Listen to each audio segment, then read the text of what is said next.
Hello, everybody, and welcome to Church at Home with Rachel for Tuesday, the 23rd of January. Today, I want to talk a little bit about healing and the reality of healing. Sometimes we have this idea that if we pray to God and ask for healing, that somehow, like the televangelists on TV, it's going to happen immediately and it's going to be smooth as silk and it's going to be amazing and it's going to be exactly what we hope it will be.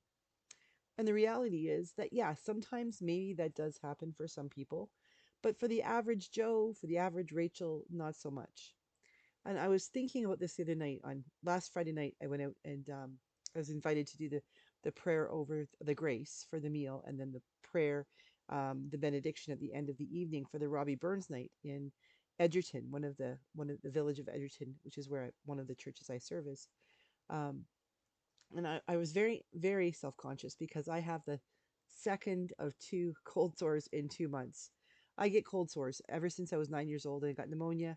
I get cold sores when I get really sick, like if I have bronchitis or pneumonia, and I get cold sores when I'm stressed or I get the flu. And so, lately there's been a fair amount of stress. So right after the election to the Episcopacy, I got a cold sore on my upper lip. And then just this past 2 weeks, I've gotten one on my bottom lip. If you ever have to have one, the top lip is easier because you can eat properly and drink. It's hard to drink without hitting your cold sore here. The worst is when you get them over the corner of your mouth and then you can't do anything. So don't ever get a cold sore. That's the lesson there.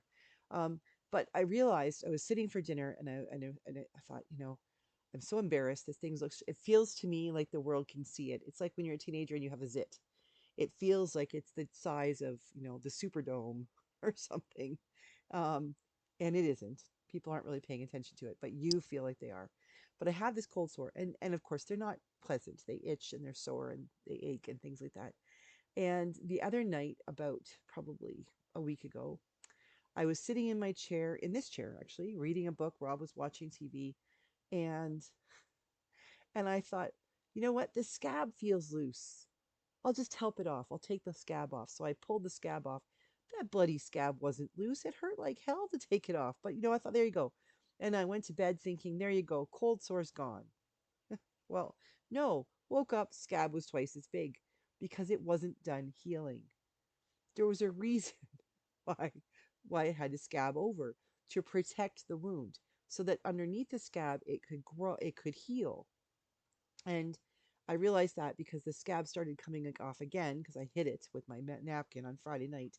And I came out of the washroom with dabbing my lip because it was bleeding, and hoping no one would notice. But it made me start thinking about the fact that healing is a messy business. It isn't easy. It's not clean. It's not pretty. Think about healing. Think about if you have a wound.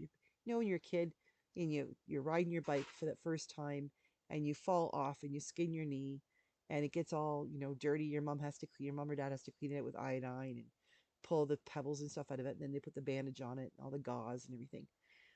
When you look at it, it bruises up and it gets kind of pussy. I mean, that's gross, I know, but things like but what's happening is your body is fighting off the infection. It's healing from the inside out. And the reason it gets pussy and then scabs and things like that is because it's actually trying to heal. It's trying to create for itself an atmosphere in which healing can take place. And if we pick the scab off too soon, if we fiddle around with it, we actually interfere with the timeline of healing. And it doesn't help. It actually makes it worse, like me picking the scab off my cold sore. Not smart. I know better, but I was impatient. And what happened? It's taking me twice as long to get rid of the cold sore. When we're healing, whether it's a physical wound or a heart or soul wound, we have to be aware that 99% of the time it's not going to just go away. It's not going to heal miraculously.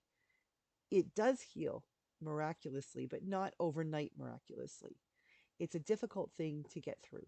We have to allow our bodies to do the work of building up the antibodies for the infection, whatever it is that's hurting us, and if it's a soul hurt or a heart hurt, our minds and our souls and our psyche have to get together and they have to work at developing those antibodies for what's hurting us. If we've had our heart broken or if we're mourning, and that's why I'm sitting here today to record this because those pictures up there of my dog Dude, he was the love of my life other than my husband, and he died on May 1st. And since Christmas, it's been a really tough go. I thought I was doing pretty well, but he's been things are changing now in my life, and I'm just remembering that he's not with me. But it doesn't hurt the same way it did when he first died. It's hurting, yes, but not like it did. I'm healing. But part of that healing was breaking down in tears and remembering that when I came home from work, there would not be a wiggly ass horse monkey, that's what I called him, standing at the door greeting me with his tail and his bum whipping back and forth so fast he was asleep on the floor. He's not here. It took me a long time to remember that when I come through the door that he wouldn't be there, or he wouldn't be standing up on my chair waiting for me, or he wouldn't be hiding because he'd eaten all the Kleenex in the Kleenex box. See, now I can laugh about it. But the fact is that the healing time is messy. It's not done. I'm not healed completely from Dude's death. I don't think I ever will be, but you heal and become a different person. And I've become a better person, I think, because of the compassion and the empathy and what his life and death have brought to me. But like my cold sore, I have to allow myself to heal. I have to not kick myself and pick the scab off by saying it was just a dog or you should be over it by now. What good does that do if we know that we are aching or we are not yet fully healed or back to normal yet? Does it do us any good to kick ourselves while we're down? No, it's like picking the scab off my cold sore. It makes it worse. It slows down the process of healing. We need to acknowledge that healing is messy. Healing, it can be itchy and it can be ugly and it can be offensive to some people. When we heal, other people are probably uncomfortable that we need to be healed.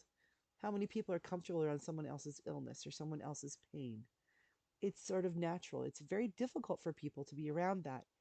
But we have to own our own healing and not worry about what someone else says or does. If they're uncomfortable with our discomfort, that is not our problem. It is theirs. And if they choose to not be with us while we're healing, that is also their decision. It may be difficult for us, and maybe we need them in our life for healing. But at the same time, maybe if they aren't around us, if they find it that difficult, we might find it easier to heal as well. It's all individual. No case is the same. We all heal differently.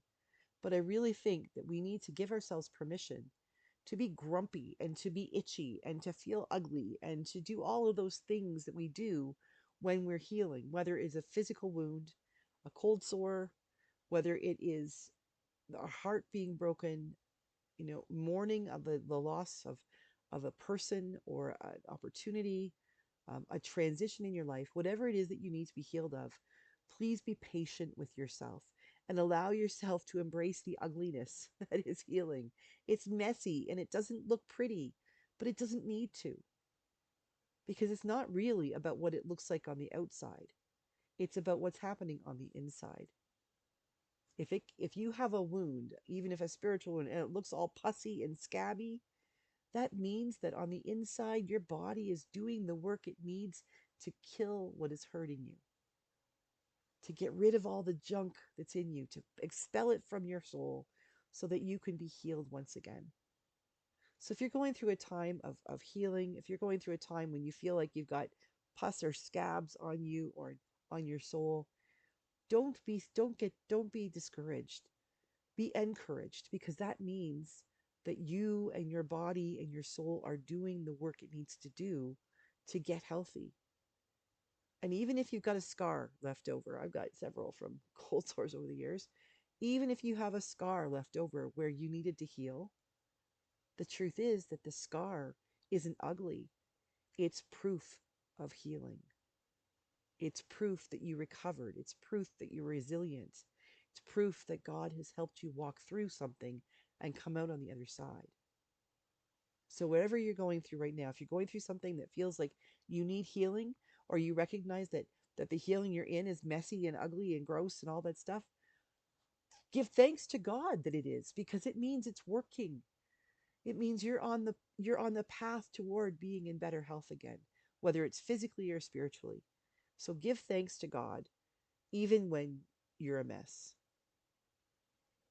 And hopefully one of these days this will be gone and I won't have to worry about it anymore. Have a great day, everybody. I'll see you again tomorrow for Church at Home with Rachel.